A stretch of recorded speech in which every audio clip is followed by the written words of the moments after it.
teman-teman, welcome back in my YouTube channel. Hari ini kita mau lanjutkan kembali sharing kita mengenai gaya belajar anak. Kemarin kita sudah bahas mengenai gaya belajar anak yang tipe auditory dan juga visual, dan hari ini kita mau bahas mengenai gaya belajar anak yang taktil. Nah, anak dengan gaya belajar tipe taktil ini, dia akan lebih mudah memahami dan mengerti jika dia menyentuh benda tersebut atau objek tersebut, ya. Misalnya jika kita kasih dia nih ada balok es batu, kita suruh dia pegang dan dia merasakan hawa dinginnya, dia baru bisa jelaskan, oh dingin, kata. Tapi kalau kita kasih tahu saja bahwa es batu itu dingin loh gitu, dia tidak akan mengerti gitu loh, bahwa ciri-ciri es batu itu misalnya bentuknya balok dan dingin gitu. Jadi kita harus biarkan dia menyentuh dulu. Nah, dari yang saya jelaskan tadi kita bisa simpulkan bahwa ciri-ciri anak gaya belajar taktil ini adalah suka dengan objek yang bertekstur dan ukuran yang menarik, dan juga senang bermain balok. Jadi dia suka dengan permainan yang menyusun balok itu. Dia akan suka sekali. Jadi sebetulnya kita bisa lihat ketika dia masih kecil, lalu kita kasih permainan apa, dia yang antusias itu yang apa gitu loh. Jadi kita bisa mulai perhatikan sebetulnya ketika dia berusia sekitar 2 atau 3 tahun, dia bermain apa, kita bisa ngeliat bahwa oh nih nanti anak ini tipe gaya belajar apa gitu. Jadi kalau dia suka bermain balok, bisa jadi menjurus ke gaya belajar yang taktil, ya. Kemudian ciri yang kedua, dia merasa perlu untuk menyentuh benda atau objek tersebut, ya, seperti tadi, ya. Dia harus menyentuh es batu ini baru dia tahu bahwa es batu ini dingin, ya. Kalau tidak, cuman kita kasih tahu tanpa dia menyentuh, tanpa dia merasakan, kita cuma misalnya es batu itu dingin, jangan kamu pegang, dia akan penasaran malahan. Dia akan berusaha untuk mencoba bagaimana memegang es batu dingin itu kayak apa sih gitu loh. Nah, dia akan berusaha untuk mencoba menyentuh es batu ini. Nah, kelemahannya tipe anak gaya belajar ini susah untuk mengikuti tugas-tugas yang buat dia itu tidak familiar, ya. Tidak familiar gitu. Jadi dia merasa, ih, apa sih tuh? Kok kayaknya aku nggak tahu gitu. Nah, itu dia susah, ya. Jadi kita juga harus tahu bagaimana cara mengarahkannya. Jadi kita bisa memperkenalkan tugas-tugas atau benda baru, dan biasanya dia akan mencobanya sendiri, ya. Jadi kita bisa kenalkan benda-benda yang baru, misalnya ini loh mangkok, ya. Mangkok ini bentuknya seperti ini, ya. Kemudian terbuat dari kaca. Dia akan mencoba-coba sendiri menyimpulkan dari benda-benda tersebut, ya.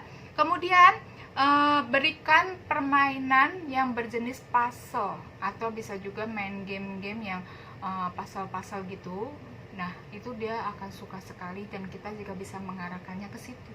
Jadi kalau misalnya sudah 2-3 tahun itu biasanya sudah mulai kelihatan gaya belajar dia tuh seperti apa sih. Nah, jadi teman-teman sudah bisa mulai mengarahkan dan melihatnya gitu, ya. Nah, terus kemudian cara mengarahkan yang berikutnya, kita bisa ajari dia membentuk dan atau menulis dengan jari di atas tepung atau pasir, atau bahkan menggunakan tanah liat. Jadi kalau kita cuma mengajari dia di kertas dengan menggunakan pensil, ini loh huruf A, atau kita cuma kasih tahu sudah ada huruf A-nya, ini huruf A, itu dia tidak akan mengerti. Jadi kita buat itu menarik, bahwa apa sih, itu sebuah game yang menarik. Yuk kita bikin sesuatu di atas pasir ini atau di atas tepung ini. Kalau memang kita nggak ada pasir, kita bisa beli tepung. Nah, yuk kita bikin huruf ini yuk. Nah, kita bikinin huruf ini, terus dia mencontoh, baru dia tahu, kita kasih tahu bahwa oh ini huruf A loh gitu, kata dia. Dia akan coba, oh ini A. Dia itu lebih mengerti seperti itu.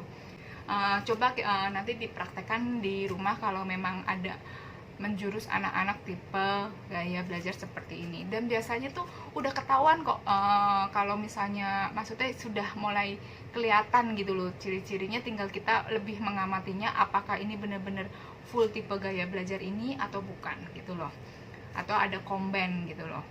Nah, kalau misalnya saya memberikan benda-benda yang baru, ini contohnya untuk anak kelas SD kelas 2 ya, untuk jenis gaya belajar ini misalnya mau menjelaskan ciri-ciri benda cair.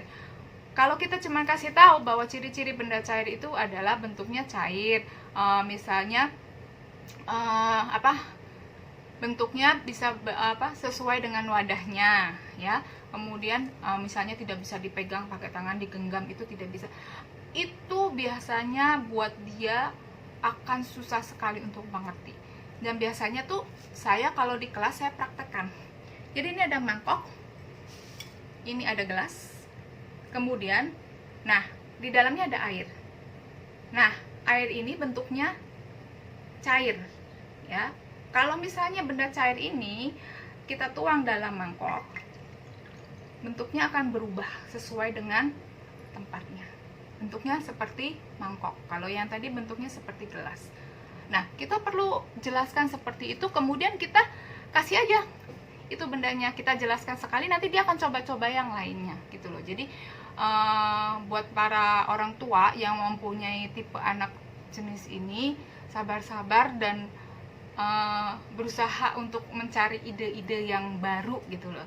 Jadi bisa searching bagaimana cara menjelaskannya, bagaimana supaya dia menyentuh segala macam, jadi supaya belajarnya lebih cepat nangkap dan kita pun enak gitu loh. Jadi nggak pakai acara marah-marah dan ngomel-ngomel. Memang sih saya juga kadang-kadang karena memang sudah terlalu banyak murid, kita juga tidak bisa satu-satu persatu gitu loh menjelaskannya, karena memang bukan di kelas. Kalau misalnya di kelas belajar formal begitu kan satu materi kita bisa jelaskan beberapa anak dan kita bisa praktekkan semuanya gitu kan. Nah, tapi ini kan kelas yang berbeda, berkelompok belajarnya, kadang-kadang kita susah untuk mempraktekannya. Tapi saya sih berusaha supaya dia juga mengerti, jadi kitanya juga nggak capek juga gitu kalau nggak bisa-bisa gitu ya. Jadi buat para orang tua bisa dipraktekkan di rumah, dan saya senang sekali jika channel ini membantu para orang tua untuk mengajari anak-anaknya di rumah